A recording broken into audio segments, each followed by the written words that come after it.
दो प्रकार के दुश्मन होते हैं। एक खुला दुश्मन होता है, एक छुपा हुआ दुश्मन होता है। मैं हमेशा ये उदाहरण देते रहता हूं क्योंकि मैं देहाती आदमी हूं, देहात का रहने वाला हूं, तो देहात का मेरा अनुभव है। देहात में जब कोई आदमी सांप को देखता है, जब आदमी सांप को देखता है तो आदमी सतर्क हो जाता है, और जब सांप आदमी को देखता है तो सांप भी सतर्क हो जाता है।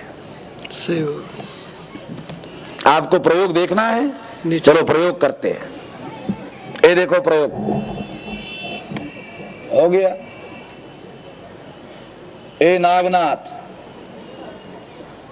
जब आदमी सांप को देखता है और सांप आदमी को देखता है तो सांप ऐसा नहीं रहता है, सांप ऐसा होता है।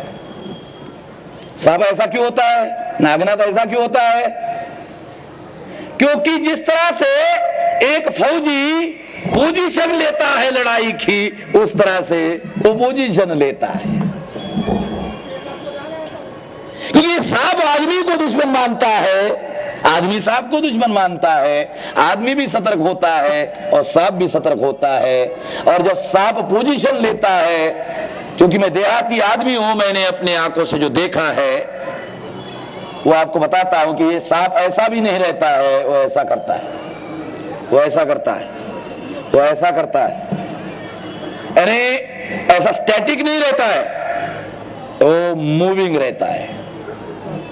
मूविंग क्यों रहता है? वो जो सामने वाला आदमी है उसकी गतिविधियों को देख करके वो अपने पोजीशन को ठीक करते रहता है कि साला मेरा दाव गलत तो नहीं होगा जरा पोजीशन में, वो बराबर अपना, तो ये ऐसा पोजीशन लेके खड़ा रहता है। आदमी सांप को देखता है, सांप आदमी को देखता है, दोनों सतर्क होते हैं। जब दोनों सतर्क होते हैं तो दोनों अपना बचाव करते हैं। एक खुला हुआ जो दुश्मन है, इससे आदमी का बचाव होता है।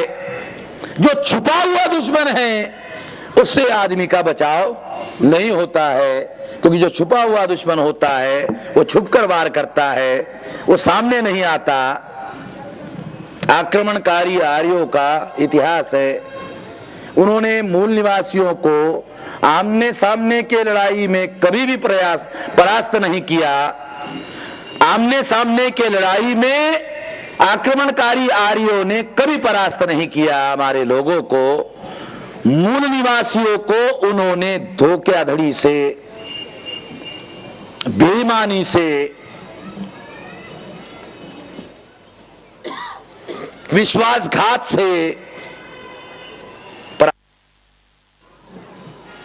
इसका उदाहरण आपको रामायण में मिलेगा।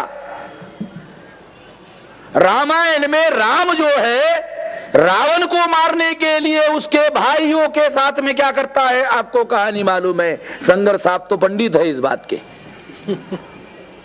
कि रावण को मारने के लिए राम, दुनिया क्या कहती है कि राम ही रावण को मार सकता है, मगर राम जानता है कि नहीं मार सकता। दुनिया क्या कहती है? वो श्रद्धा है, विश्वास है, आस्था है, उपासक की आस्था है। वो क्या कहता है? राम रावण को मारेगा।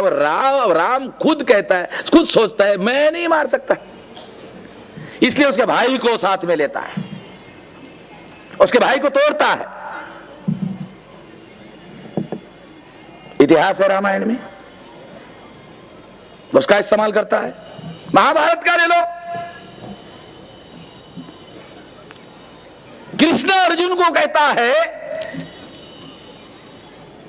अरे अर्जुन, वो जो कर्ण है उसका चक्का धसा हुआ है, वो निकाल रहा, मार ले, अभी मार ले। अर्जुन बोलता नहीं, सूर्यास्त हो गया है, ये धर्म के विरोध में है, ये मैं नहीं मार सकता। कृष्ण कहता है, अबे धर्म तू जानता है कि मैं है? धर्म का योद्धा तू है, धर्म का ठेका मेरे पास में है।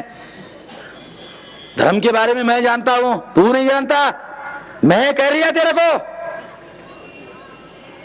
मैं कह रही ना, मैं कह रही है तेरे को मार, नहीं आमने सामने मारूंगा, योद्धा हूं। अबे जानता हूं तू कितना बड़ा योद्धा है, कर्ण के सामने तेरा योद्धागिरी नहीं चलने वाली, मैं जानता हूं ना।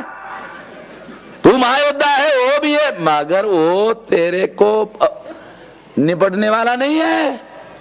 अबे दे, अभी मौका है, पीठ पीछे है, उधर से मुंह करके है, उसकी पीठ तेरे सामने है, मौका है, अभी मार ले। है मेरे लिखा हुआ है, मैंने लिखा नहीं लिखा, किसने लिखा? कोई काल्पनिक बातें नहीं कह रहा हूं, आक्रमणकारी आर्यों का इतिहास खुद उन्होंने लिख कर रखा कि अगर मूल निवासियों को दीर्घ काल तक गुलाम बनाए रखना है, धोखाधड़ी, विश्वासघात, विष कन्या का भी उन्होंने प्रयोग किया है, वो भी है उसमें। शुक्राचार्य की वो शुक्राचार्य का और देवों की लड़ाई होती है। शुक्राचार्य दानवों का गुरु है, उसके पास कोई दवा है या मंत्र है, तो देव अपना एक आदमी भेजते हैं उसके पास में, देवयानी के साथ। वो शुक्राचार्य की बेटी है देवयानी, वो शुक्राचार्य के पास में वो मंत्र लेने के लिए जाता है, बोलता नहीं पढ़ाऊंगा, एक शर्त पर पढ़ा सकता हूं, देवयानी के साथ अगर शादी कर लेगा तो मंत्र देने के लिए तैयार हो।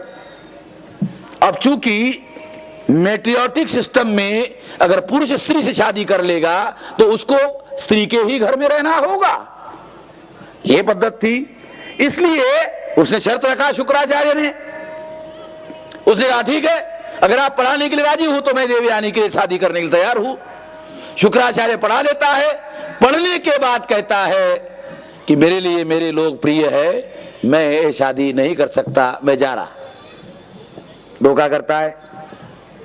समुद्र मंथन की कहानी पुराणों में पड़ी होगी, अमृत निकल रहा, अमृत निकल रहा, वो अमृत जो निकलता है पता नहीं साला अमृत निकलता है, छाछ निकलता है, मट्ठा निकलता है, पता नहीं है, मगर कहानी है, इसके पीछे इतिहास है।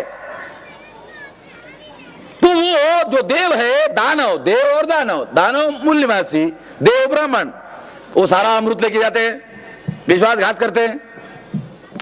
सारी कहानियां जो है इस बात को सबूत के तौर पर मैं बता रहा हूं कि आक्रमणकारी आर्यों ने कभी भी आमने सामने की लड़ाई नहीं लड़ी। अगर उन्होंने लड़ी होती तो ऋग्वेद में जो देव है वो प्रार्थना करते हैं, हे इंद्र, दानवों को परास्त करने के लिए हमको शक्ति दो। है वो प्रार्थना कर रहे, अभी लड़ नहीं रहा, वो प्रार्थना कर रहा। प्रार्थना से कोई लड़ाई हो सकती है? प्रार्थना कर रहा। ये सबूत मैं आपको बता रहा हूं ऋग्वेद का, इससे सिद्ध होता है कि उन्होंने आमने सामने लड़ाई नहीं लड़ी। और हमारे लोगों की आदत है आमने सामने आओ आओ, हमारे लोग ललकारते आओ, वो आते ही नहीं है। फैक्ट है, हमारे लोगों की आदत है आओ देख लूंगा, वो हमारे लोगों के सामने हमारे आदमी खड़े कर देते हैं। अगर हम जीत गए तो भी हार जाते हैं, अगर हम हार गए तो हम हार ही जाते हैं। दोनों तरफ से हम इतिहास है, इसलिए ये बता रहा हूं आप लोगों को। तो ये जो उदाहरण मैं साथियों आपको बता रहा था कि इन्होंने हमला हमारे लोगों को आमने सामने की लड़ाई में परास्त नहीं किया, विश्वासघात, धोखाबाजी। तो इसी तरह से ये जो छुपा हुआ दुश्मन होता है, ये छुपा हुआ दुश्मन जो है ये धोखेबाजी का सहारा लेता है।